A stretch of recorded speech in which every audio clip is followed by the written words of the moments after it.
nito, ayusin na po natin ang ating pong mga sarili. Tumayo na po tayo at pumunta na po tayo sa ating mga upuan. Amen? Sa oras po na to, mahilingan ko ang bawat isa na patuloy po nating purihin ang ating Panginoon. Amen? This day is a blessing po. Amen? Dahil humihinga po tayo, buhay po tayo at nandito tayo sa loob ng simbahan. Kaya naman po, gamitin po natin tong oras na to, tong araw na to, para papurihan ang ating Panginoon. Amen? Hallelujah! Purihin ka, Panginoon, sa buhay ng bawat isa. Tunay na ika'y dakila, Panginoon.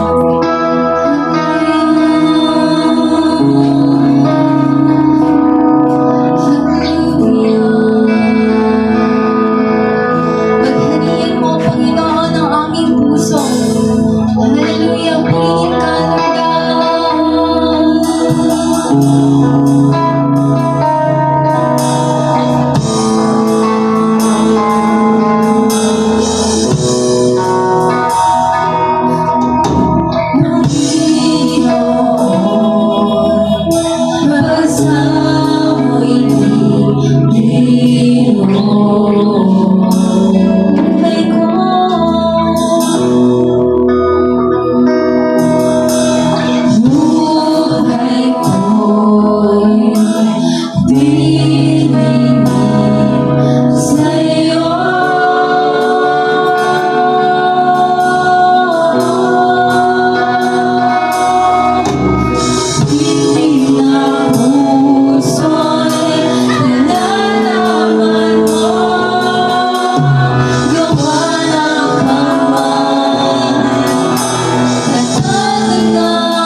salita ng Diyos na makapangyarihan sa lahat.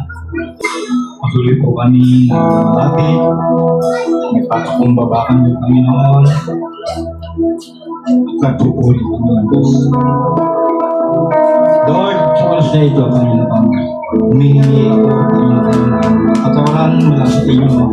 Naman po ang nakikita mo na kasabanan, karamihan, Panginoon, na naging hadlang para hindi ako ito sa amin. Matawag kami ng Diyos. Purihin ka, Panginoon, sa umagang ito. Maraming pong salamat, Lord, sa pagkakataon na naman para sa amin na kami ay magpasalamat, Panginoon, sa lahat ng kabutihan mo na ginagawa sa aming mga buhay. Purihin ka, O Diyos, at sa oras na ito, Panginoon, patuloy mo po kaming ihanda, Lord God, ang aming mga isip, ang aming mga puso, Panginoon. Lord, purihin ka, Panginoon.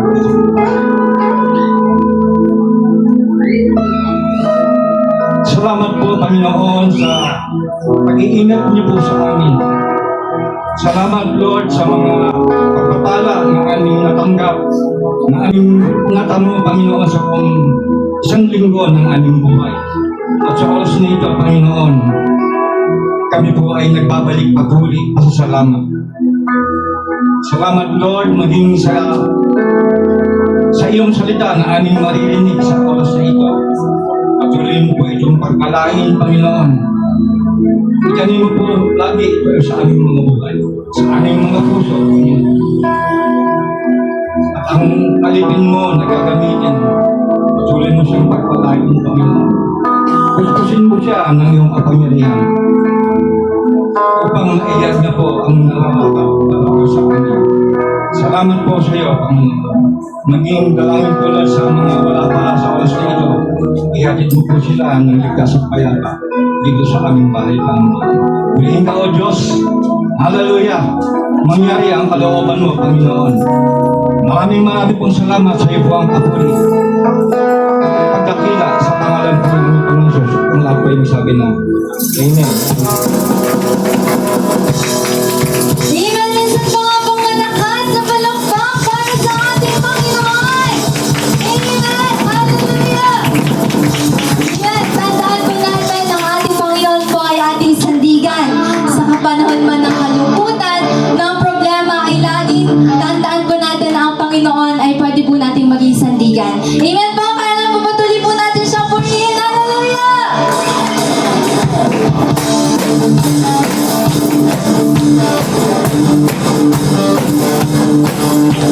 Amen. Patapak po natin yung ating pong mga kamay para sa ating Panginoon.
Walang ibang kalubay pagkat ikaw, Diyos, ang aming sandigan.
Kaya naman papurihin po natin ang ating Panginoon. Patuloy po tayong umawit para po sa Kanya. Amen. Hallelujah. Purihin ka, Panginoon. Sa kahinaan namin, tuwing may karamdaman, Panginoon, ay lagi kang nariyan. Hallelujah. Kaya naman po, Panginoon, minsan ka po namin pupurihin, aawitan sa oras nito. Hallelujah.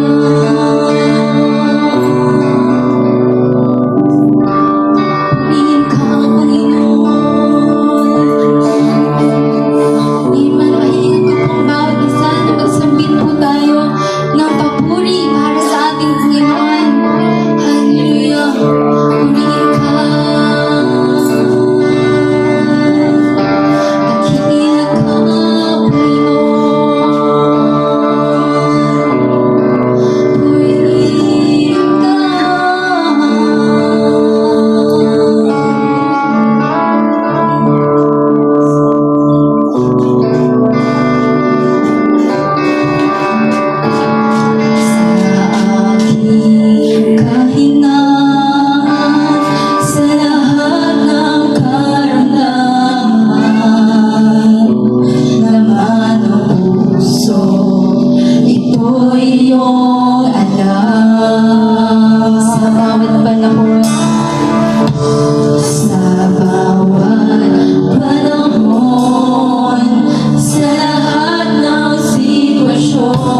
Kamusta? Maligayang pagdating sa Abundance Rock Jesus Builder Church Ministry o URJBCM. Ito ay isang simbahang Kristiyano na nakabase sa salita ng Diyos. Ito ay naitatag noong 30 ng Hulyo 2016 ni Reverend Peter S. Obiano Jr. at ng kanyang may bahay na si Marijoy Obiano. Ang URJBCM ay naniniwala sa gospel na mayroong Diyos Ama, ang bugtong na anak na si Jesus at ang Espiritu Santo, na mayroong iisang Diyos at iisang bautismo, na tayo naligtas dahil sa kanyang habag sa pamamagitan ng pananampalataya natin kay Jesus, at sa kapangyarihan ng banal na Espiritu, ang panalangin. Naniniwala rin tayo sa uling araw na si Jesus ay babalik ulit at sa kanyang buhay na salita, ang Biblia. Merong 5 lokal na simbahan ang URJBCM sa Karuhatan, Valenzuela, Pura, Tarlac, Binalonan, Pangasinan, Doña Remedios, Trinidad, Bulacan, at Villasis, Pangasinan. Ang pananaw ng ating simbahan ay may pahayag si Jesus sa pamamagitan ng pagpapatotoo, pagdidisipulo upang maglingkod sa Diyos, pagbabautismo sa pangalan ng Ama, ng Anak, at ng Espiritu Santo, at ituro sa kanila anuman ang sinasaad at itinuturo ng Biblia. Ang URJBCM ay pagpapatuloy ang dakilang layunin na maipakilala si Jesus sa pamamagitan ng pagpapatotoo, una sa pamilya, sa komunidad, sa bansa, at sa mga panig ng mundo. Patuloy na ipahayag si Jesus, napapanahon man o hindi. Ito ang URJBCM. Para sa iba pang kaganapan sa ating simbahan, maaari ninyong bisitahin ang aming Facebook page, Abundance Rock Jesus Builder Church Ministry, main FB page, URJBCM Tarlac, URJBCM Pangasinan, and URJBCM TRP. Maging ang aming Instagram account na URJBCM 2016. Maaari din niyong bisitahin ang YouTube account na URJBCM Plus YouTube channel. Maging ang Children Builders of Christ YouTube channel. At maging sa ating threads na URJBCM 2016. Salamat at pagpalain tayo ng Panginoon.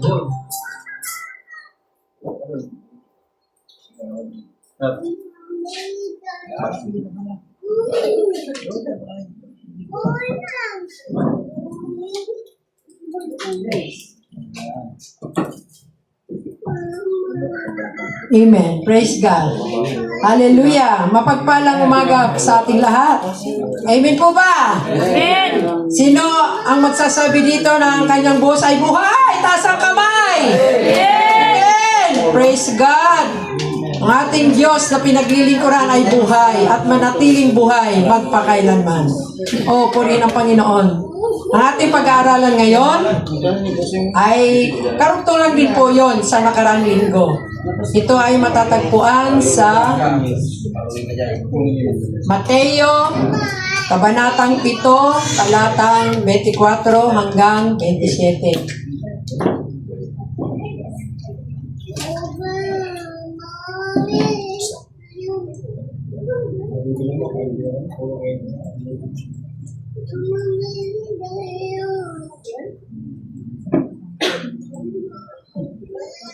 Bilang pagbigay galang natin sa salita ng Diyos, tayo po ay manahimik habang pinapakinggan po natin ang kanyang salita na aking babasahin.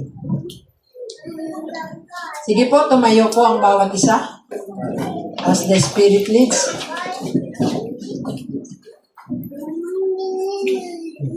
Ito ang nakasaad sa Mateo, Kabanatang 7, talatang 24 hanggang 27. Kaya't ang bawat nakikinig at nagsasagawa ng mga salita kong ito ay maitutulad sa isang taong matalino na nagtayo ng kanyang bahay na ang pundasyon ay bato. Umulan ng malakas bumaha at binayo ng malakas na hangin ang bahay na iyon. Ngunit hindi nagiba sapagkat nakatayo iyon sa bato. Ang bawat nakikinig ng aking salita, ngunit hindi naman nagsasagawa ng mga ito, ay maitutulad naman sa isang taong hangal na nagtayo ng kanyang bahay sa buhanginan. Umulan ng malakas, bumaha at binayo ng malakas na hangin ang bahay. Ito ay bumagsak at lubusang nawasak. Tayo'y manalangin, purihin ka o Diyos sa pagkabasa ng iyong buhay at banal na salita. Panginoon, bago po ang lahat, siyasatin mo ang aming mga puso. Ano man ang dala namin sa pagpasok dito na hindi kaya-aya sa iyong harapan, pawiin mo ito, Panginoon. Patawarin mo po kami. Dahil Lord, maging hadlang ito upang hindi ka makakilos sa aming buhay, sa aming kalagitnaan. Hayaan mo, Diyos, ang iyong Santong Espiritu lamang ang palayang kumilos sa aming kalagitnaan. Ang iyong kapangyarihan, ang iyong katalinuhan, Panginoon, ang karunungan mo, Diyos, ang patuloy na maghahari sa kalagitnaan ito. Sapagkat wala kaming ibang itinataas, si Jesus ang Panginoon. Hallelujah. Kaya pagpalain mo ang bawat isa, lalo na ang iyong abang alipin, Panginoon. O, purihin ka, O Diyos, sapagkat, hallelujah, batid mo ang aking sitwasyon, Panginoon. Sa iyo po ako umaasa ng lakas, ng tulong, ng kapangyarihan, Panginoon. Kaya habang, Lord, ibinababa mo aking sarili, ikaw ang maitataas sa iyong kalagitnaan, sa aming kalagitnaan, Panginoon.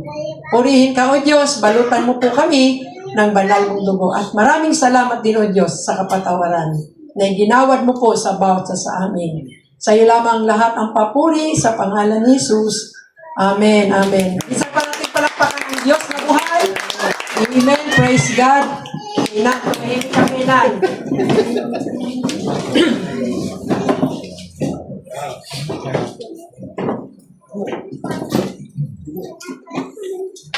Dito ay makikita natin, nakalagay dyan ay the importance, ang pamagat po ay the importance of spiritual foundation. Ang kahalagahan ng ating pundasyon spiritual. Kaya makikita natin ang dalawang taong nagtayo ng kanilang bahay.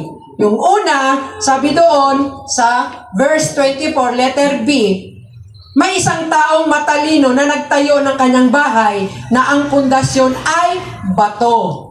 Bakit tinawag na isang taong matalino yung taong yon? Sapagkat ang kanyang pundasyon sa paggawa ng bahay ay itinayo sa bato. Yung isa naman na nagtayo ng kanyang bahay ay matatagpuan sa talatang 26. Sabing ganon, ang isang taong hangal na nagtayo sa buhanginan ay tinatawag, isang taong nagtayo sa buhanginan ay tinatawag ng Panginoon na isang hangal or mangmang. Amen. Kaya nakikita po natin doon yung ilustrasyon. Kaya sa mga foundation na kanilang ginagamit sa pagtayo ng bahay, nandoon agad kung ano ang maging dating o resulta doon sa materyales na kanilang ginamit. Kaya nung dumating ang unos sa buhay, o unos nila, sabing ganon, sa bahay, nung dumating ang unos ng bagyo, sabing ganon, umulan ng malakas, bumaha at binayo ng malakas na hangin ang bahay na iyon, ngunit hindi nagiba sapagkat nakatayo ito sa bato. Yung tao na nagtayo ng kanyang bahay, na ang pundasyon ay bato, dumating man ang bagyo, yung unos, hindi ito nagiba. Bagkos na natili itong nakatayo sapagkat malakas at matibay ang pundasyon na kanya pong inilalagay doon. Walang iba kundi ang bato na kanyang ginamit na materyales para maging matibay ang kanyang bahay. Yung isang tao naman na gumawa ng kanyang bahay, materialis pertes la, kumbaga yung materialis lang katay po tawag namin ni tatay doon, bara-bara lang, ay nandoon na dumating ang unos o ang bagyo o ang malakas na hangin, binayo ito. At ito ay bumagsak at tuluyang nawasak. Ano ba ang halimbawa nito? Paano ba ito ilalintulad sa ating buhay? Bilang tayo ay mananampalataya ng ating Panginoon Kristo, na walang ibang pundasyon ng ating pananampalataya, kundi ang ating Panginoon Kristo lamang. Amen. Ano ba ang plano natin? Ano ba ang purpose natin? Bakit tayo sumasamba paglinggo? Bakit pa tayo dumadalo sa mga gawain?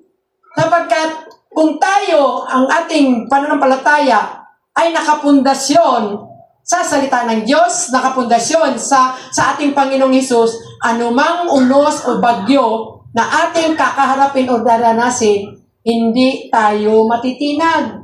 Sapagkat yung pundasyon ng salita ng Diyos ay nandoon.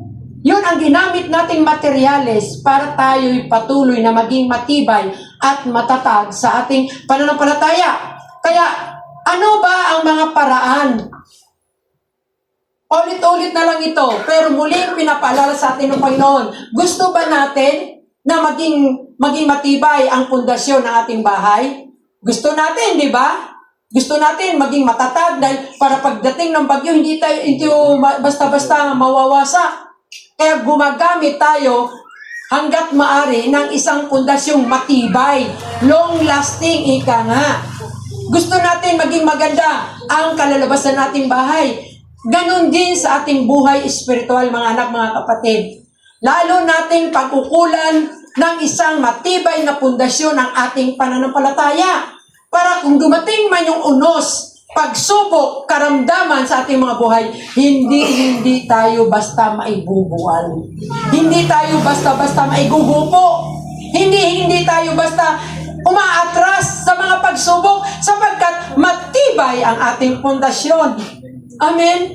Yung salita ng ating Panginoon. Kaya ito ang mga paraan para tumatag at tumibay ang ating pananampalataya.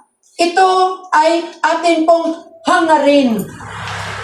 Kung paano tayo naghahangad na maging maayos ang ating trabaho, maging maayos ang ating pag-aaral ng mga anak natin, kung paano tayo naghahangad na mayroon tayong pagkain sa araw-araw, marami tayong maging customer, hangarin din tayo natin na maging matatag sa ating pananampalataya, maging matibay ang pundasyong nasa atin. Kaya ang una nating gagawin ay manalangin. Ito ang the best na madalas kinakalimutan o kinakaligtaan ng mga mananampalataya ng ating Panginoon. Wala yung ano ko. Pananalangin. Praise God. Hindi pa pwede. Ano nga yung bitiligan mo? Paki-tutok lang ang dahil. Thank you. Okay lang ako dito na. Naglulungan ako. Para maging matibay, harap sa inyo na. Alam na sa inyo. Para maging matibay ang ating pundasyon, ang ating pananampalataya, unang-una nating gawin ay manalangin. Ito ang mabisang sandata na malimit kinakaligtaan ng isang Kristiyano, ng isang mananampalataya ni Kristo, na noong ating tinanggap na numbalik tayo sa ating Panginoon, ito ang iniutos sa atin.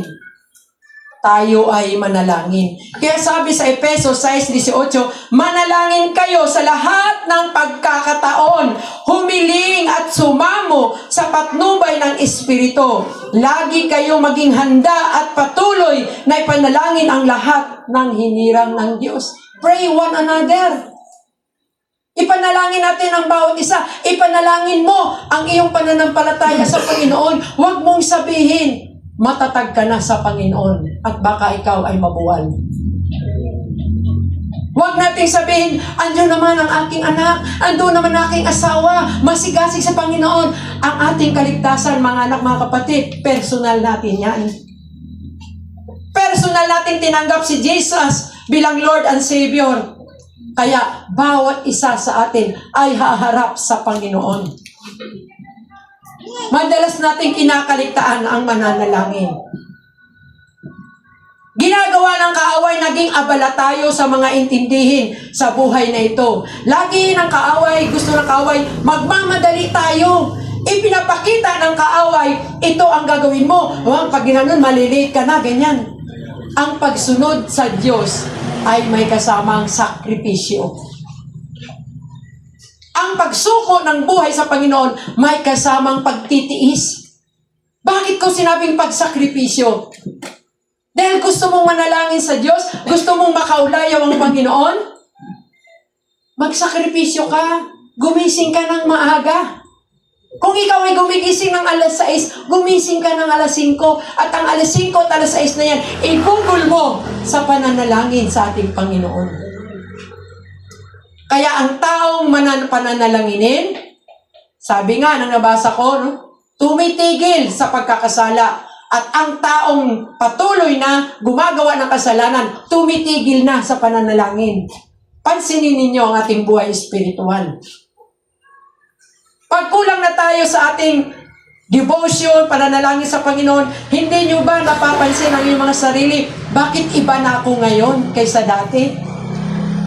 Bakit parang ang layo ng Diyos sa akin? Bakit parang ang tuyo ng aking pakiramdam? Ipaano? Hindi ka na nananalangin. Ang sabi sa Salmo 1, di ako sure sa talata, ang isang taong mapanalanginin ay kalintulad ng isang puno. Bakit? Na malapit doon sa batisan o sa ilog. Ang kanyang ugat ay nakaugpong doon sa ugat. Kaya pagdating ng kapanahunan, namumunga at naging luntian ang kanyang mga dahon. Kaya pag oras na tayo ay nanalangin, i-devote natin ang ating quiet time sa Panginoon. Makikita nyo, pagpapalain ng Panginoon, ang iyong hanap buhay, ang iyong mga anak, ang iyong asawa, ang lahat yun, pagagalingin, pagkatatagpuin ng Diyos ang lahat ng ating pananalangin. Lagi kong sinasabi na ang pananalangin ay tanda ng pagpapakumbaba natin sa Diyos. Ang pagpanalangin ay tanda na wala tayong magagawa kung wala ang Panginoon sa ating buhay. Sa panaligitan ng pananalangin, doon natin ibinibigay ang ating tiwala. Ipinapakita natin ang tiwala natin sa Diyos. It means, para sa akin, kung hindi tayo lumalapit sa Panginoon through prayer, magtitiwala tayo sa ating mga sarili. Ibig sabihin, we are boasting against God. Nagmamalaki tayo sa Diyos, kaya ko ganun. Nakakalimutan, samantalang sinabi ng Diyos, di ba? Commit to the Lord whatever you do. Sangguni mo sa Diyos ang lahat ng iyong gagawin at bibigyan ka ng katagumpayan. Manalangin tayo dahil ito ang inuutos sa atin ng Panginoon. Manalangin ng walang tigil. Manalangin tayo sa lahat ng panahon. Hindi tayo mananalangin para humingi ng saklolo sa Panginoon pag nandun na tayo sa kagipitan. Hindi. Araw-araw, oras-oras, bawat sandali, laman ng puso natin ang ating Panginoong Hesus. Manalangin tayo. Kahit ano ang ating ginagawa dahil ang Diyos tumitingin sa puso. Tumitingin ang Panginoon sa ating puso. Kaya huwag tayong magsawang manalangin. Minsan maayos na ang takbo ng buhay. Hindi na tayo mananalangin. Maayos ang takbo. Okay ang pamilya, okay ang anak buhay, okay ang pag-aaral. Sige, lang. Kaya minsan, inaalaw ng Diyos sa mga pagsubok yan to test our faith. Ngayon, babalik ka naman. Alam nyo, ang ating Diyos ay saklolo natin sa lahat ng kaguluhan.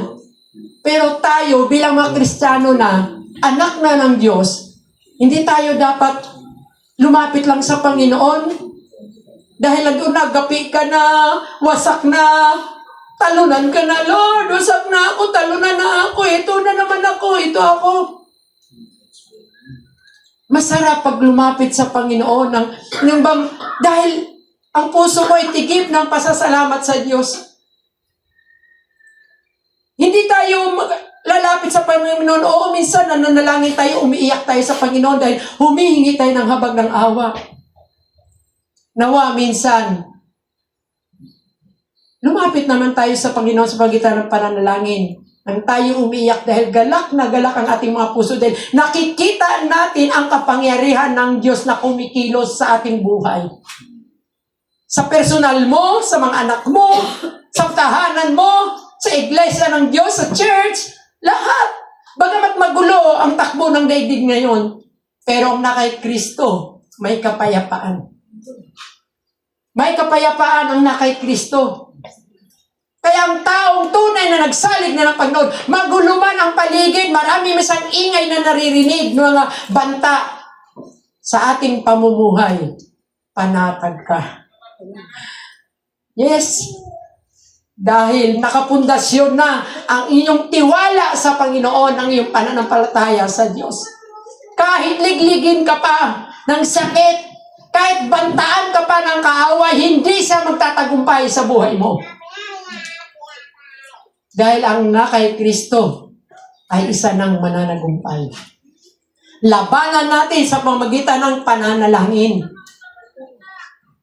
Lahat tayo na tunay na tumanggap sa Panginoon, lahat tayo ay may kapangyarihan. Gamitin natin yan. Lumapit tayo sa Diyos na may isang papakumbabang puso. Manalangin. Dahil ito ang sandata. Ito ang gulugod ng iglesia. Ang isang Kristiyanong hindi nanalangin ay walang kapangyarihan. Yon ang isang paraan para tumibay ang ating pundasyon ng ating pananampalataya kay Kristo. Pangalawa, magbasa ng Biblia. Mag-aral, pagdili-dilihin, pagbulay-bulayin ang kanyang salita. Ang salita ng Diyos ay punong-puno ng pangako. Baka hindi mo alam kung ano mga pangako ng Diyos. Kaya pag dumating ang pagsubok, ang unos sa buhay, agad-agad kang nawawasak. Bakit? Hindi mo alam ang pangako ng Diyos sa buhay mo. Masusumpungan mo ito kung ikaw ay magdili-dili, magbulay-bulay sa salita ng Diyos. Kaya sabi nga ng Panginoon kila Joshua 1:8, dili-dilihin mo ang aklat na yaon, ang kasulatan na yaon, araw at gabi. Nang sa gayon, giginhawa ka at magtatagumpay. Di ba? Bili ng Panginoon. Pag-aralan natin. Pagdili-dilihan natin ang salita ng Diyos. Sabi ng Panginoon, giginhawa ka. Dahil ang salita ng Diyos ang magbibigay sa atin ng direksyon sa araw-araw ng ating mga buhay. Gabay sa atin kung ano ang mga dapat nating gawin. Kung ikaw ay nalulungkot, humingi ka ng patnubay ng banal na Espiritu. Magbasa ka ng Biblia. For God's glory, ginagawa ko. Kinukumbik ako ng banal na Espiritu mula noong October 16. Isend ko sa inyo yung aking meditation. Para naman kahit papano may mabasa kayong banal na salita ng Diyos kung hindi kayo nagbabasa. Baka ini-skip nyo lang. Nananalangin ako tuwing sinesend ko yon. At mayroon akong, sa mga WBC, mayroon akong sinindod ko yung kung anong araw. Akmang-akma nung araw na yon. Kasi, ang salita ng Diyos, ibibigay na sa'yo, umaga pa lang, pagdilat pa lang yung mata, para maging handa ka sa paglaban sa araw na ito. Yun ang iyong maging weapon. Makapaghanda, nagbabala ang Panginoon doon. Kaya marirecall mo na lang, ay, kaya pala sinabi ng Panginoon yun Ganito pala mangyayari ngayon. Kaya pagka ganon, galak na galak ang puso ko sapagkat truly, God is alive. Ang Diyos na aking pinaglilingkuran ay buhay. Kumikilos siya. Nangyayari yung kanyang salita, yung aking binasa, pinagbuli-bulayan nung umaga pagising ko. Nangyari nga, pinaghahanda na ako ng Panginoon. Salamat sa Diyos na ayos ka agad. Sapagkat pinatnubayan na tayo ng Panginoon, ginabayan na tayo. Kung makarinig, makabasa tayo sa mga reels ng salita ng Diyos, pag-aralan natin, basahin natin. At tingnan ninyo kung ito ba ay nakaugnay din sa ating doktrina. Hindi basta, ay salita naman ito ng Diyos, kaya pakinggan ko. Mamaya din kasi, kailangan maging matalino tayo, maging wise tayo, para malaman natin dapat kung ano yung doktrinang maglilihis sa atin, sa totoong pananampalataya, sa katotohanan, o maglalapit sa atin, sa ating Panginoon. Dahil may nag-anyong tupa, pero iba naman ang pinaka main objective ng kanilang paghayag ng salita ng Diyos. Sabi ni Diyos, ang salita ng Diyos, isa itong tubig na naguhugas, naglilinis. Isa itong salamin na makikita natin, ay, ganito nga ang ating mga pamuhay. Kaya kung basahin niyo ang Biblia, makikita mo na, sabi ko nga talagang tumimo rin sa puso ko yung sinabi doon, sinabi ni Pastor Peter, malinis sa lahat ng bagay ang isang taong nalinis na ng banal na dugo ng Panginoon. Oo nga, no, Lord. Oo nga. Saan ba yun? Sa Titus ba yun? Titus. Malinis na sa lahat ng bagay ang isang taong nalinis na ng banal na dugo ng Panginoon. Nalinis na sa salita ng Diyos. Tingnan nyo kung ganun ba tayo. Ganun ka ba? Malinis ba ang ating kaisipan, ang ating mga gawa, ang ating mga iniisip? Yun ang naging bunga ng pagbabasa natin ng salita ng Diyos, na ating mga panalangin. Kaya lahat ng ating iniisip, sinasabi, ginagawa, naging malinis na. Dahil nalinis na tayo ng banal na dugo ng Panginoon. At pangatlo, sabihin ganon, pagtitipon, fellowship. Ano sabi? Hebrews 10:25, Hebreo 10:25. Kaya nga mga kapatid, huwag ninyong kaligtaan ang pagdalo sa mga pagtitipon, gaya ng ginagawa ng ilan. Kundi, sa halip, palakasin natin ang loob ng isa't isa. Lalo na ngayon, nakikita nating malapit na ang pag-araw ng paghuhukom or ang muling pagparito ng ating Panginoon. Maraming signs na malapit na nga dumating ang Panginoon. Kaya ibinibilin sa atin ng Panginoon, huwag nating kaligtaan. Don't neglect. I-set aside natin ang para sa Diyos. Pag para sa Panginoon, para sa Panginoon. Huwag mong haluan ng iba. Bakit? Ina-encourage ng Panginoon, sinasabi nila Apostol Pablo, huwag nating kaliligtaan. Sapagkat ito ang daan, ito ang kasangkapan para lumakas at tumibay ang ating pananampalataya. Yung makipag-fellowship tayo sa ating kapwa mananampalataya. Sabi nga sa Biblia ba, di ba? Sabi gano'n, sabihin mo kung sinong kaibigan mo, at sasabihin ko naman sa iyo kung sino ka. Kaya kung ang kasama mo lagi, ang lagi mong kaulayaw, lagi mong kausap, ay walang pagkakilala sa Diyos, puro mga green jokes, mga kahalayan, gano'n na rin ang maging kaisipan mo. Pansinin ninyo yan. Pero kung sabihin, ay hindi ako nandito patitinag, palakas kayo. Huwag mo nga sasabihin na ganyan. Hindi mo masasabi na ikaw nga ay nakatungtong sa pundasyon.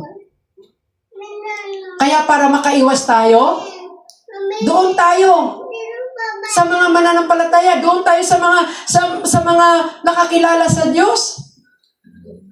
Walang ibang hangarin, kundi magpalakasan salita ng Diyos. Prayer ba natin Yung isang awit na, ang nais ko'y ikaw ang maging bukang bibig, ang pangalan mo ang laging naririnig.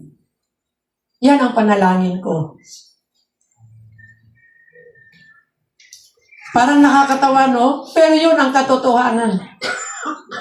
Tayo, nasain natin, makipag-bonding, tawag ngayon, makipag-fellowship sa mga anak ng Diyos, sa mga taong may takot sa Diyos.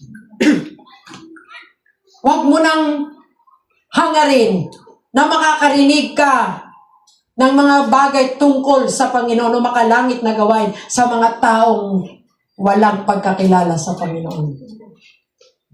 Makikita mo sila sa pamagitan ng kanilang mga gawa, sa kanilang mga pananalita. Kaya piliin natin kung sino ang ating maging kaibigan. Yung ating maging kasama. Hindi masama kung makipagkaibigan ka, makipag-fellowship ka sa mga hindi pa nakakilala ng Panginoon. Baka ikaw nga ang gagamitin ng Diyos para may lapit siya sa paanan ng Diyos. May purpose yun. Bakit ko ito nakilala? Bakit ko siya nakilala?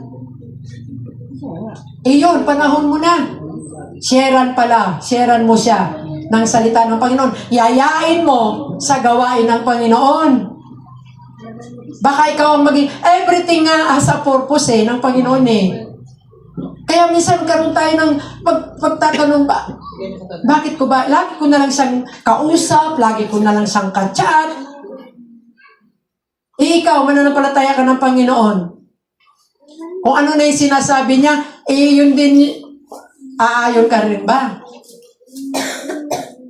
Dapat ipakita natin na tayo nga ay mga anak ng Diyos. Purihin ang Panginoon. Pag-araw ng linggo, punong-puno tayo ng fellowship ng mga nanay, ng mga tatay, mga gawain ng mga kabataan. Kaya kung mayroon tayong mga problema between ng mga WBC or sa mga YBC, praise God, binibigyan kayo ng Diyos ng solusyon, ng karunungan para i-resolbahin ninyo ang inyong mga problema. Kaya kayo nanatili ngayong matatag. Praise God. Hallelujah. Kaya ito ang bilin sa atin ng Panginoon para maging matibay ang ating pundasyon. Huwag natin ipagliban o huwag tayong limiban. Dahil kung ang purpose natin sa pagtitipon dahil sa tao, manghihina ka. Kung ang layunin mo, bakit ka narito? Dahil sa sitwasyon mo, talagang titigil ka. Pero kung ang pundasyon mo, ang Panginoong Jesus, ang salita ng Diyos, anumang unos, hallelujah! Anumang sakit, karamdaman, walang puwang yan. Sabi nga, papayuhin ka man nito, manatili kang nakatayo, sapagkat matibay ang pundasyon, walang iba, kundi ang ating Panginoong Hesus. Kaya makikita mo ang mga taong nagpapatuloy, talagang magpupuri ka sa Panginoon. Wow! Kahit sa kabila ng bagyo, hindi naging sagabal sa Kanya para siya ay sumunod sa ating Panginoon. Bagkus nagpapatuloy. Bakit? Sa pamagitan ng pag-aaral ng salita ng Diyos, doon niya nakikita at nalaman na mayroong pangako ang Panginoon. Yung salita ng Diyos, ang siyang nagpapatibay sa kanyang tiwala sa Panginoon. Lubos nating makikilala ang Panginoon kapag tayo ay nagbabasa ng salita ng Diyos. Amen. Lalago, lulusog ang ating pananampalataya magbasa ng salita ng Diyos. Parang itong puno, ulit na naman ako, na yung ugat ay nakaupong doon sa tubig. Kaya kahit tagtuyot, namumunga pa rin siya. Bakit? Ang pinagkuhanan niya ng lakas ng kanyang ng kanyang tibay ay ang Panginoon. Yun yung puno natin. Siya yung nagbibigay. Kaya hindi basta-basta susuko. Dahil kilala niya ng Panginoon. Alam niya ang salita ng Diyos. Mayroon siyang pangako na pinanghawakan dahil hindi babalik ang salita ng Diyos sa kanya nang walang nangyayari. Dahil tapat sa pangako ng ating Panginoong Diyos, hindi niya gagawin ang hindi niya kayang gawin. Kaya niyang gawin lahat ng bagay. Umasa tayo sa Diyos. Amen. Minsan masaklap. Hindi na tayo nagpipray. Hindi na tayo nananalangin or hindi na tayo nagbabasa ng Biblia. Umiiwas pa tayo sa gawain ng Panginoon. Tumatakas tayo. Minsan sasabihin, ay teka nga, uwi muna ako. Magluluto pa ako, alas 11 na. Uwi na ako muna, biyahan mo na. Kaya sabi ko nga, may kasamang sakripisyo. Magluto ka ng maaga. Gumising ka ng maaga. Kung sa pag-aaral natin, sa paghanap buhay, nakapag-devote na tayo ng oras sa Panginoon, ayaw natin maging absent, ayaw natin tanghaliin ng pagbubukas ng tindahan, supay, yung benta. Yes, naranasan ko yan Yung kailangan magbukas ng maaga, para siyempre maaga, may customer. Pero pagdating sa Panginoon, parang isinasantabi mo na natin. Di ba natin minsan naiisip, unjust naman natin sa Panginoon. Hindi naman natin makatwiran sa Panginoon, pero pag may dumating sa atin na pangyayari, sabihin natin, Lord, hindi makatwiran yung ginawa niya sa akin. Ipagtanggol mo ako, Panginoon. Pero tayo ba? Makatwiran ba tayo sa Diyos yung mga ginagawa natin? Kinakaligtaan. Bakit ko sinabing kinakaligtaan? Sinasadya natin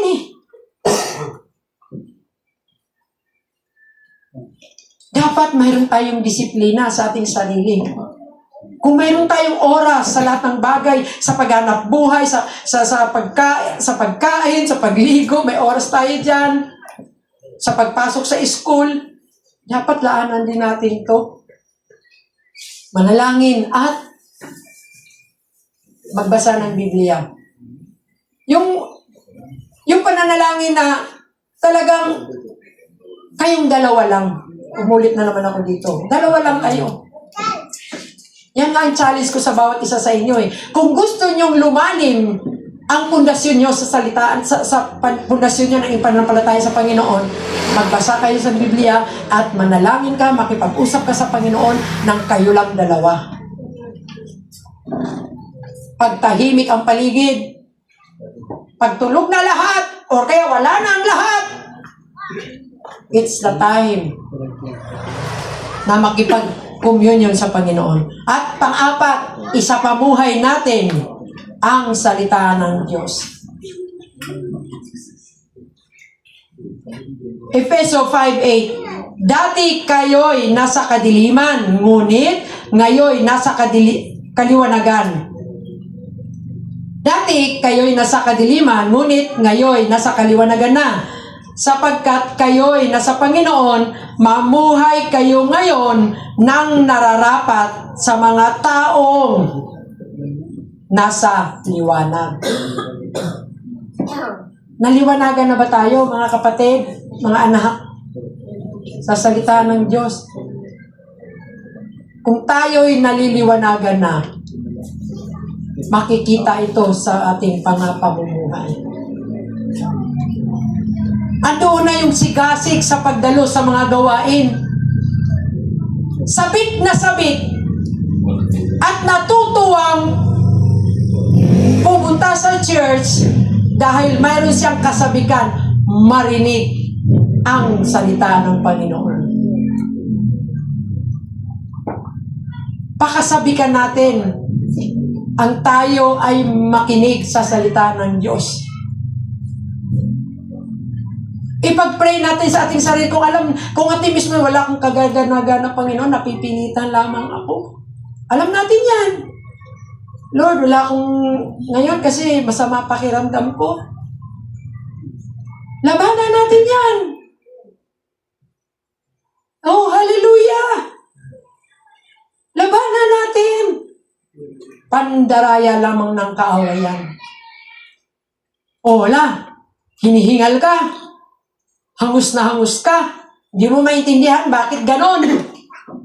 Pupunta ka na ng church tapos ka na magbihis.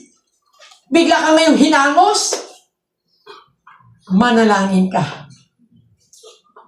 At ang Diyos ay magbigay, i-renew niya ang lakas. I-restore niya ang lakas na nawala sa atin. Pagagalingin tayo ng Panginoon. Labanan ninyo yan. Gamitin mo ang salita ng Diyos. Ang kapangyarihan, ibinigay sa iyo ng Panginoon. Sino ba ang makapaghiwalay sa atin sa pag-ibig ng Diyos? Sino? Ang tabak? Ang gutom? Ang kahubaran? Ano? Sino? Wala. Walang makapaghiwalay sa atin sa pag-ibig ng Diyos. Kaya labanan natin. Fight for the good fight of faith. Sa pananampalataya, ipakita natin sa kaaway sa dyablo. Tayo ay mananagumpay. Hindi tayo talunan. Tayo ay mga victorious Christian. Victorious na. Dahil nung namatay ang Panginoong Hesus sa krus ng Kalbaryo at isinuko mo ang iyong buhay sa Panginoon, nagtagumpay ka na. Amen. Kaya, ang lahat ng ito ay kailangan natin. Bakit? Yung manalangin, yung mag-aral ng salita ng Diyos, dumalo sa mga pagtitipon, isapamuhay natin ang salita ng Diyos, ang ating natutunan, ating narinig. Bakit kailangan natin ang mga ito? Sabi nga, para tumibay, tumatag ang ating pananampalataya sa Diyos. Hindi tayo basta maibubuwal. Hindi tayo mawawasak. Hindi tayo maigugupo. Balik tayo sa ating teksto, sapagkat ang ating pundasyon ay nakatayo sa bato. Walang iba, kundi ang ating Panginoon.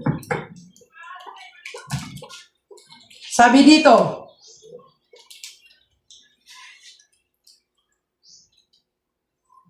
para tumatag ang ating pananampalataya, ang sabi sa unang Korinto 16:13, maging handa kayo at magpakatatag sa inyong pananampalataya. Amen? Maging matapang kayo at magpakatibay. Sinong may sabi? Sinabi ni Apostol Pablo, sinulat niya sa unang Korinto 6:13. Hindi akong may sabi. Sabi dito, maging handa kayo at magpakatatag sa inyong pananampalataya. Maging matapang kayo at magpakatibay. Matapang harapin ang mga pagsubok. Magpakatibay sa salita ng Diyos. Maging matapang ihayag ang kaligtasang iyong natanggap mula sa ating Panginoon. Share the Word of God. Hallelujah! Matapang. Maging matapang tayo. Ipahayag ang salita ng Diyos with boldness. Ibig sabihin, hindi tayo doon sa makikipagdebate. Alam ko rin, sabi ni Pastora Nanay, makipatapang. Hindi. Ibig sabihin, may kahinahunan. Ibig sabihin ng magpakatapang, anumang unos, anumang bagyo, hindi tayo maibubuwal basta-basta. Walang susuko. Hindi tayo susuko. Wala dapat sa isip ng isang tunay na anak ng Diyos ang siya'y susuko. O kaya aatras. Teka nga, preno mo na. Preno, sabi sa sasakyan, no? Pagdating naman sa video, pause muna. Walang pause. Walang preno-preno. Ang pagsunod natin sa salita ng Diyos, ang pananampalataya natin, kailangan po tuloy-tuloy. Amen. Bakit natin kailangan ng mga yon? Sabing ganon, para tayo ay malayo sa kasalanan. Lahat tayo may conviction ng banal na Espiritu. Kung tunay nating pinapanahanan ang Panginoong Hesus sa ating buhay, kung tunay naghari, tinanggap natin si Hesus sa ating mga buhay, andyan na ang banal na Espiritu. Siya ang nangungusap para tayo ay lumayo sa kasalanan, umiwas sa tukso. Kaya dapat natin itong paghahandaan. Anong sabi doon? Purihin ang Diyos. Sabi sa 2 Timoteo 2:19, pakinggan, ngunit matibay ang pundasyong itinatag ng Diyos at dooy nakatatak. Kilala ng Panginoon kung sino ang tunay na Kanya. Kilala ng Panginoon kung sino-sino ang tunay na Kanya. At ang bawat nagsasabing siya'y sa Panginoon ay dapat, ang nagsasabing siya'y sa Panginoon ay dapat lumayo na sa kasalanan. Lumayo na sa kasamaan. Paano natin mapaparangalan ang Panginoon? Ay, Panginoon, Panginoon, Lord, Lord. Pero hindi naman natin nakikita sa ating mga buhay. Hindi nababago ang ating pamumuhay. Sabi ng Diyos, ang nagsasabing Panginoon ay dapat lumayo sa kasamaan. Umiwas sa kasalanan, lumayo, takbuhan ang kasalanan, ang tukso sa paligid. Malapit. Ang tukso, ali-aligid lang yan. Ang gusto ng dyablo, tayo ay dayain sa mga panandaliang yaman o panandaliang kaaliwan ng buhay. Nandyan ang dyablo. Umaali-aligid, kaya nga sabi humanda kayo at magbantay. Ang dyablo na inyong kaaway ay naghahanap, umalaligid at naghahanap ng masisila. Kaya kung sinabi natin, si Jesus ang ating Panginoon, lumayo na tayo. Kasalanan, sa kasamaan. Para makaiwas tayo doon din sa mga tukso. Huwag na nating pangahasin ang pumasok o subukan natin ng mga bagay na alam natin ay hindi kalugod-lugod sa Panginoon. Ay, subukan ko lang naman ito. Ay, hindi naman ako magpapadala dito Kaya nga, kung tunay mo nang natanggap at na-encounter mo na personally ang Panginoon, nakikita mo sa buhay ng iyong pamilya, ang pagpapala ng Diyos, ang pagbabago ng Diyos sa buhay espiritual, bakit ka pa aalis sa presensya ng Panginoon?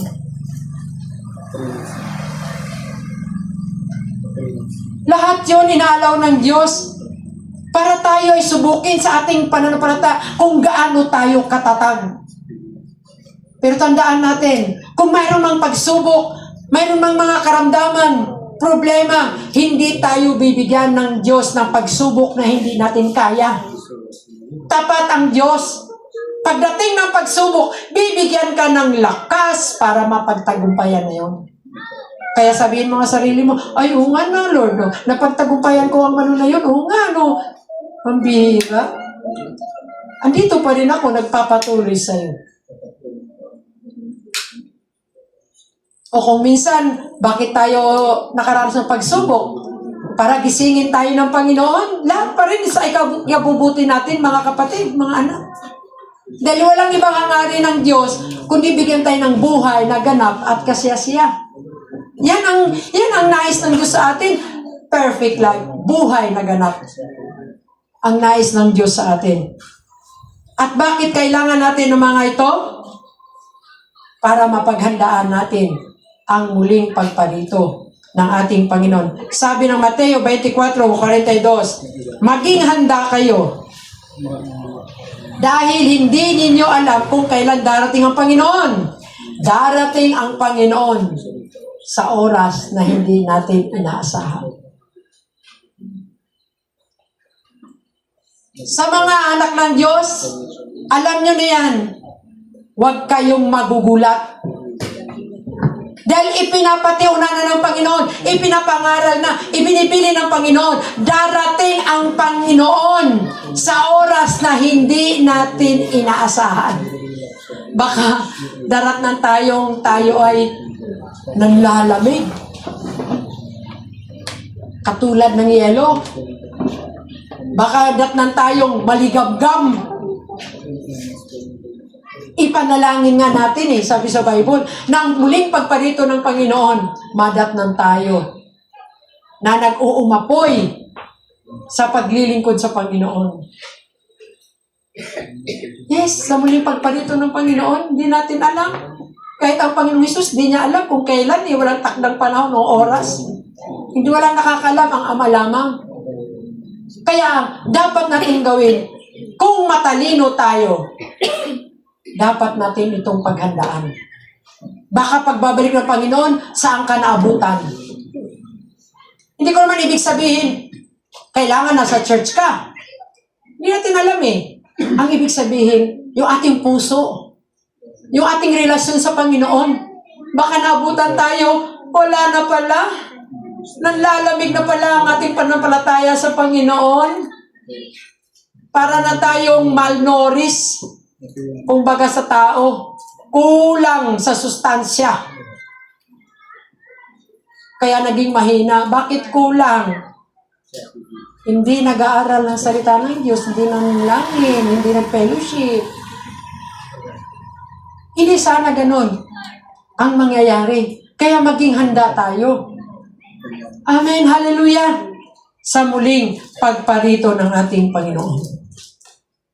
Kaya, maging matalino sa pagtayo ng pundasyon. Pundasyong nananalig kay Hesukristo lamang. Be wise. Walang ibang dapat pundasyon. Dahil ang sabi, dito na ako magwawakas, sa unang Korinto 3:11, sapagkat wala ng ibang pundasyong maaaring ilagay maliban sa nilagay na walang iba kundi si Hesukristo. Walang ibang pundasyon na nailagay na kundi maliban kay Hesukristo. At ang sabi dito sa English, di ba? Sabi diyan, the success of our spiritual growth is determined by the strength of our spiritual foundation.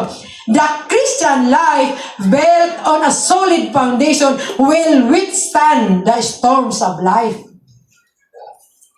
Ang buhay natin spiritual ay malalaman natin kung gaano tayo katibay, kung ano ang pundasyon natin. Makikita ito kung anong pundasyon ang ating ginagamit. Tayo ba ay nakapundasyon sa bato o sa buhanginan? Na pagdating ng pagsubok, agad na bumabagsak at tuluyang nawawasak? O tayo ba ay nakapundasyon sa bato? Sa ligan ng salita ng Diyos, ang ating Panginoong Hesukristo, na kahit binabayo ng pagsubok, ng problema, hallelujah, ng sakit karamdaman, binabayo man siya, kaliwat kanan, harapan at likod, nananatiling nakatayo, sapagkat ang kanyang pundasyon ay ang salita ng Diyos. Hallelujah! Wala nang ibang pundasyon. Ang Panginoong Hesukristo lamang. Amen. Maging matalino tayo, mga kapatid, mga anak. Gamitin natin ang matibay na pundasyon. Ang salita ng Diyos. Yun ang ating pangahawakan. Yun ang ating kakapitan. At ang ating pananampalataya sa ating Panginoong Kristo. Manalig at magtiwala tayo sa ating Panginoon. Hindi tayo hahayaan na lumayo sa Panginoon o tayo ay pahirapan ng Panginoon. Alam ng Diyos yan. Alam ng Diyos ang kanyang ginagawa. Alam ng Diyos ang kanyang ginagawa. Kaya magpakatatag tayo sa ating pananampalataya sa Panginoon sapagkat wala na nga ang ibang pundasyong maaaring ilagay maliban na sana ilagay na. Walang iba kundi ang ating Panginoong Kristo. Purihin ang ating Panginoon. Palakpakan natin ang Diyos. Hallelujah! Tayo po ay tumayo. Bawat isa ay tumayo. Oh, kami nagpupuri sa iyo, Panginoon. Nagpapasalamat, Ama, sa iyong walang hanggang pag-ibig sa amin. Oh, hallelujah, Jesus.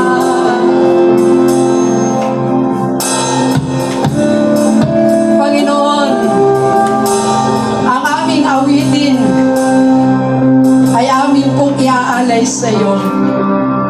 Ito ang aming panalangin, Panginoon. Kalaki po ang aming pong tiwala. Ang aming pananampalataya sa iyo, aming Diyos. Hallelujah, Lord. Amen.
anak ng Diyos.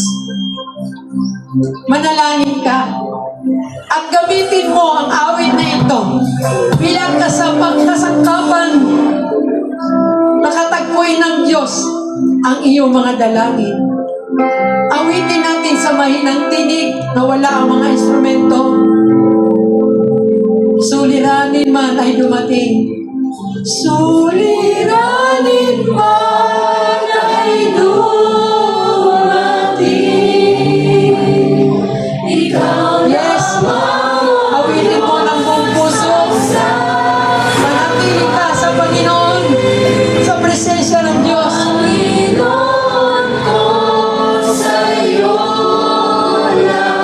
Yes, buong buhay mo. Awit na ito ay hanggang mo sa Panginoon. O minsan pa, hallelujah, suliranin man.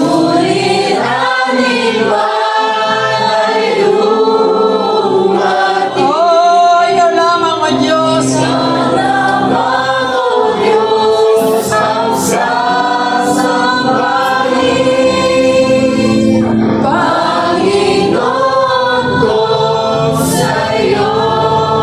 Mga kalalakihan, umawit sa Panginoon.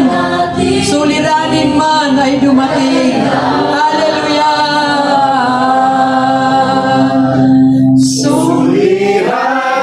Yes, naririnig tayo ng Panginoon. Thank you, Lord. Thank you for your presence, O God. Oh, Jesus. Wala ang iba, Panginoon. Wala nang iba. Ikaw lamang ang aming sasabay.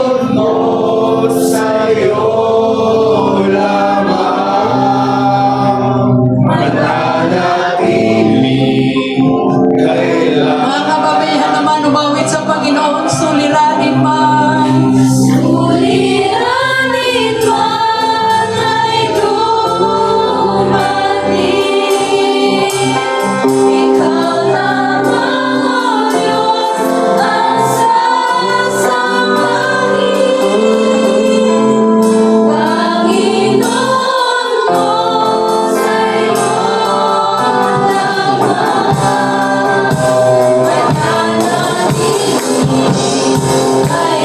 Oh, hallelujah! Minsan pa kayo lahat, mga Panginoon. Ikaw lamang, O Diyos. Wala nang iba. Wala nang iba.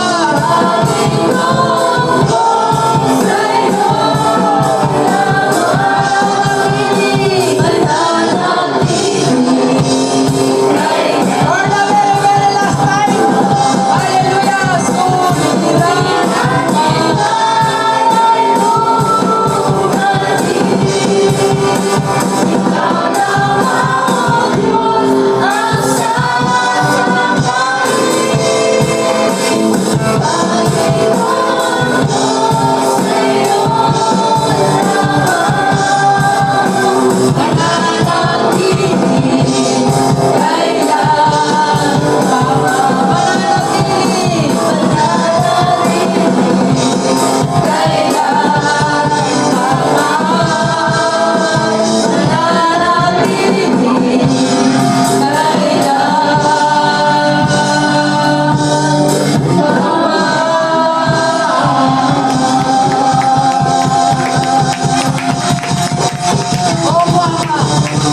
mananatili kami sa iyong presensya.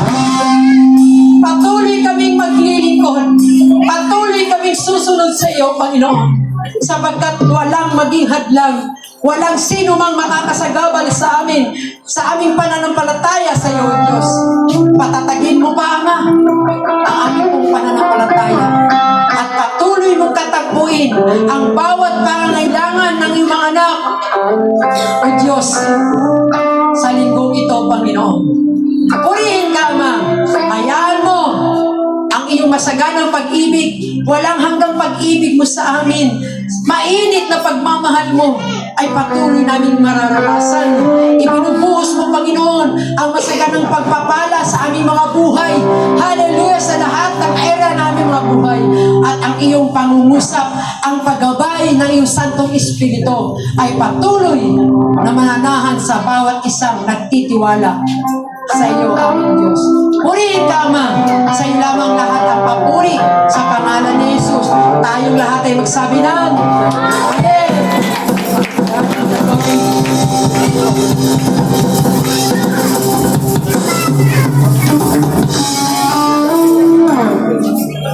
Amen! Lagi po natin tandaan na si Jesus lamang ang ating matibay na sandigan. Amen po ba? Amen! Kaya naman po sa liwan natin ang salita ng Diyos. Hallelujah!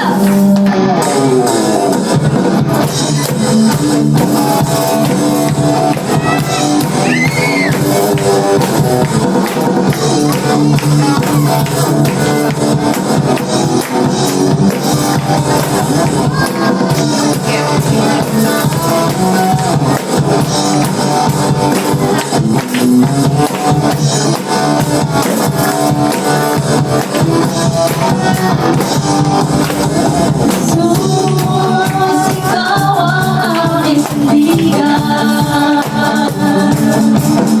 Aming kumpiyanat, kanungan. No'y mananahan, pagkat ikaw ang magkapangyarihan. Jesus, ikaw ang aking sandigan. Ikaw ang aking sandigan. Ikaw ang aming sandigan. Aming kumpiyanat, kanungan. Sa'yo kami mananahan, pagkat ikaw ay makapangyarihan. Jesus, ikaw ang aming sandigan.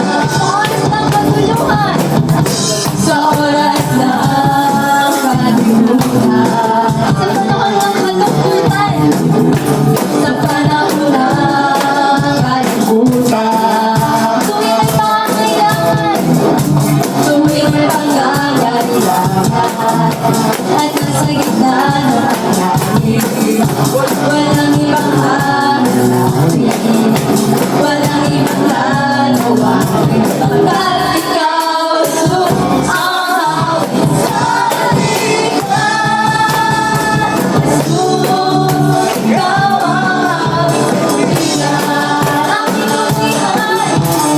Aming kumpiyanat, aming kumpiyanat, kanungan. Sa'yo kami mananahan, pagkat ikaw ay makapangyarihan. Jesus, ikaw ang aming sandigan. Parang doon, ikaw ang aming sandigan. Ikaw ang aming sandigan. Aming kumpiyanat, kanungan. Sa'yo kami mananahan, pagkat ikaw ay makapangyarihan. Jesus, ikaw ang aming sandigan. Iyakunin po natin ang ating matibay na sandigan. Walang iba kundi ang ating Panginoong Jesus. Amen! Hallelujah!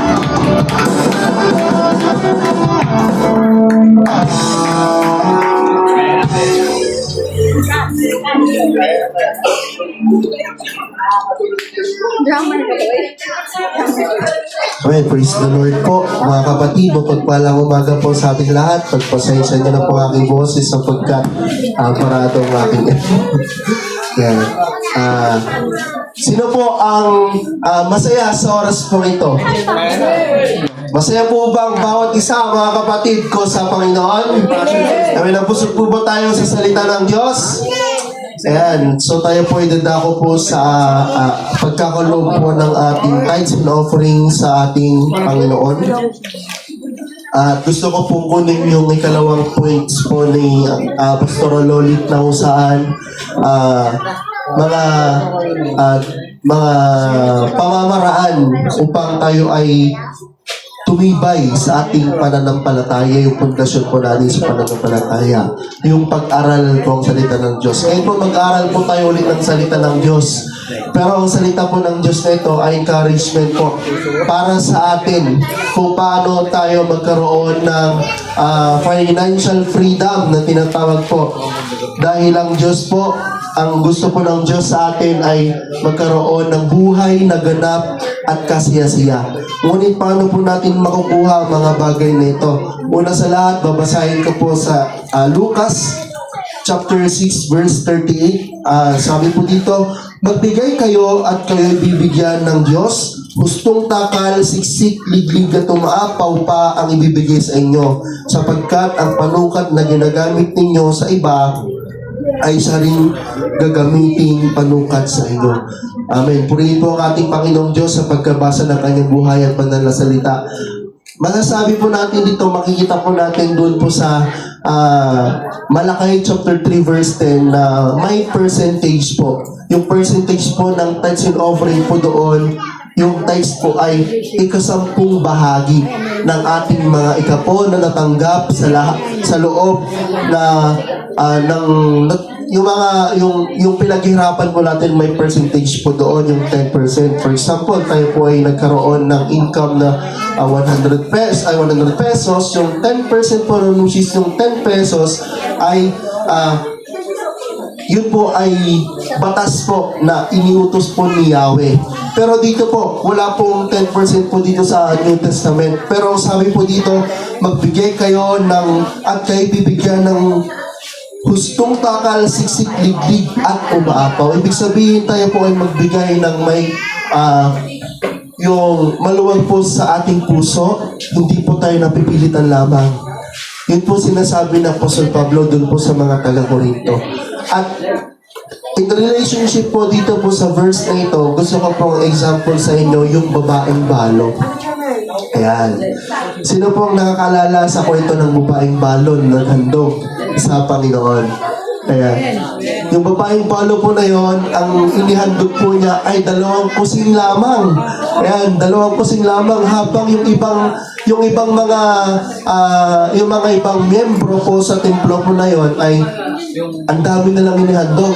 Pero sinabi po ng ating Panginoong Jesus po nung panahon na yon, ang babaeng balo ay higit na naghandog kaysa sa iba.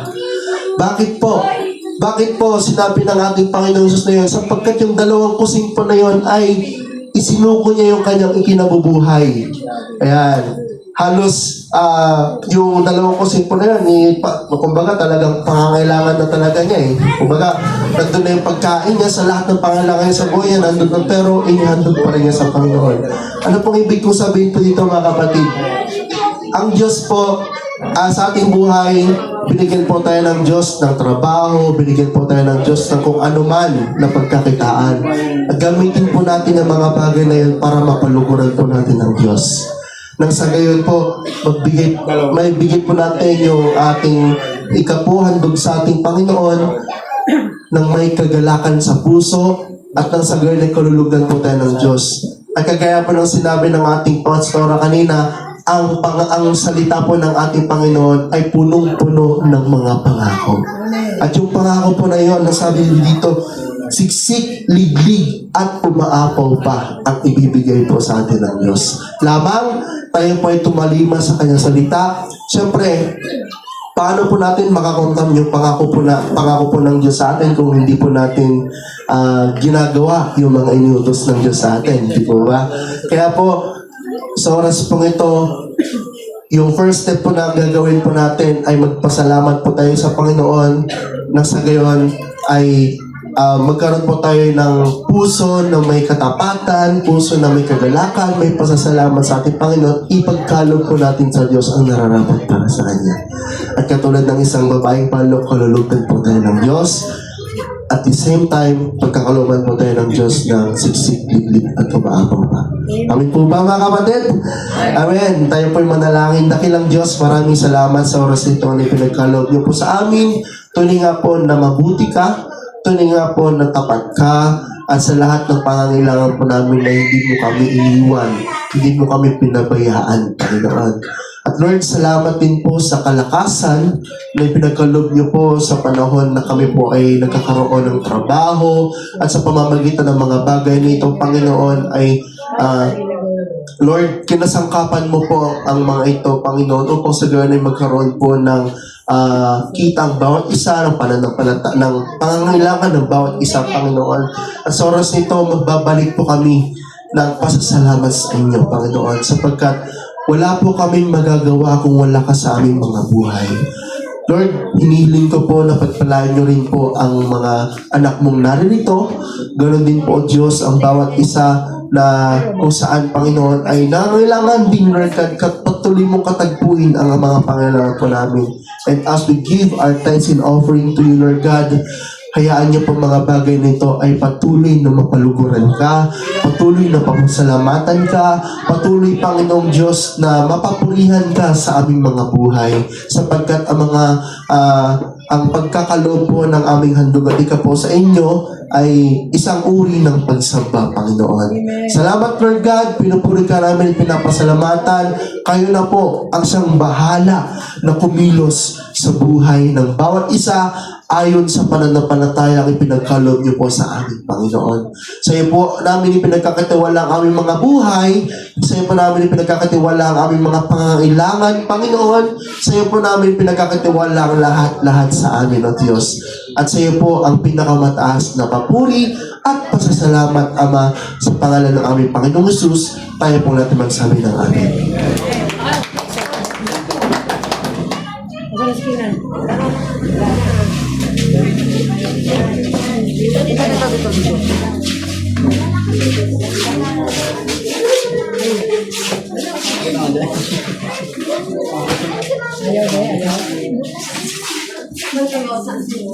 Ay, Mawit ka. Ayaw niya, oh. Dali lang naman na bilis. Ayaw na niya. Sige, biya mo siya. Wala. Hindi na pupunta sa bahay. Wala, hindi na pupunta sa Mawit. Hindi na pupunta sa bahay.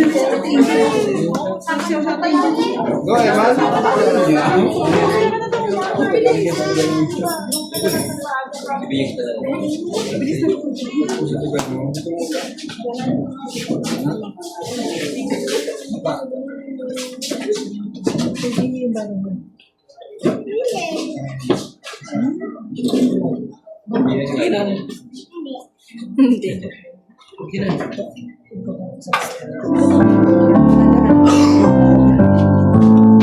Christ in the vessel, I can smile at the storm, smile at the storm, smile at the storm. With Christ in the vessel, I can smile at the storm as we go sailing home, sailing, sailing home, sailing, sailing home. With Christ in the vessel, I can smile at the storm as we go sailing home. With Christ in the vessel, I can smile at the storm, smile at the storm, smile at the storm. With Christ in the vessel, I can smile at the storm as we go sailing home, sailing, sailing home, sailing, sailing home. With Christ in the vessel, I can smile at the storm as we go sailing home.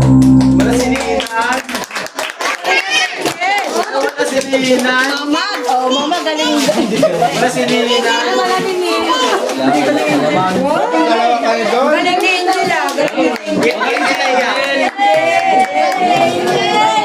Nanggaling si Angel. Si Kuya ng boy na. Ang galing-galing ni Angel.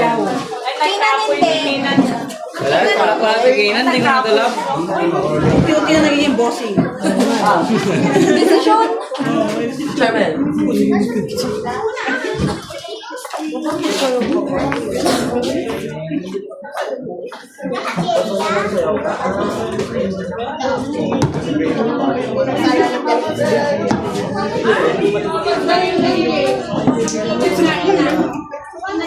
Praise.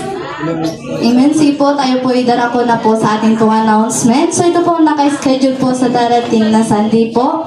Opening prayer po si Sister Charmel.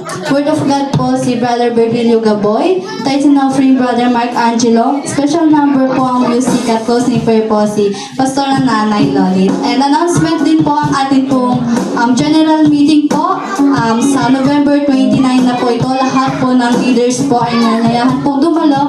And kung wala po kayong mga leaders, kailangan po meron po kayong mga representatives po.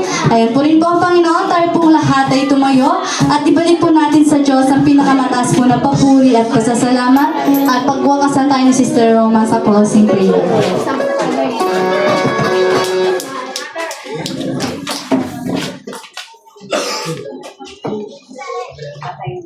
Amen. Bago po tayo magwakas sa panalangin, atin pong muling hilingin sa Lord na pagharian niya po yan ang ating pong mga puso, ang ating pong buong buhay. Amen. Hallelujah. Hiningin ko po ang bawat isa na tumayo po tayo at umawit po tayo para sa ating Lord.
ay Diyos na makapangyarihan.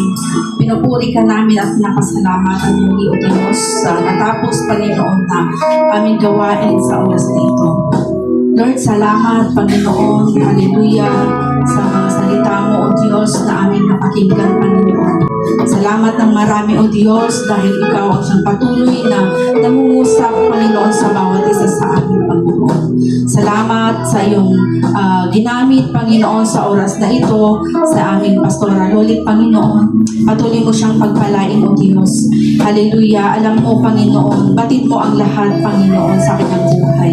Kaya naman, O Diyos, hallelujah, Ikaw ang siyang patuloy na mapapurihan at mapasalamatan dahil ginamit mo siya upang sa ganun, Lord God, ay maihayag, Panginoon, ang iyong mga salita sa oras na ito. Salamat ng marami, O Diyos, hallelujah, sa iyong mga salita, Panginoon, hallelujah, dahil Ikaw, O Diyos, ang tunay na aming, hallelujah, sandigan, Panginoon. Ikaw ang aming pundasyon sa aming mga buhay. Kung wala ka, O Diyos, sa aming mga buhay, O Diyos, hallelujah, kami po ay madali, Panginoon, na magkagapos, Panginoon, sa lahat po, Panginoon, na problema sa aming mga buhay. Pero salamat sa iyong mga salita, Panginoon, dahil Ikaw, O Diyos, ang siyang patuloy na nagpapaalala po, Panginoon, sa amin. Hallelujah, hallelujah. Salamat ng marami, O Diyos. Patuloy mong pagpalain, Panginoon, ang lahat ng narito, Panginoon, na naglaan ng oras upang Ikaw ay mapapurihan at mapasalamatan, Panginoon. Patuloy mong pagpalain ang bawat isa sa amin, Panginoon. Hallelujah, maging, O Diyos, hallelujah, ang pansamantala, Panginoon, na aming pag-uwi sa aming mga tahanan. Ikaw, O Diyos, ang siyang patuloy na sumama po, Panginoon, sa amin. Kaingatan mo ang bawat isa sa amin, Panginoon. Maraming salamat po, O Diyos. Hallelujah, sa iyo po ang lahat ng papuri at pasasalamat sa tanging pangalan ng aming Panginoon Jesus. Amen.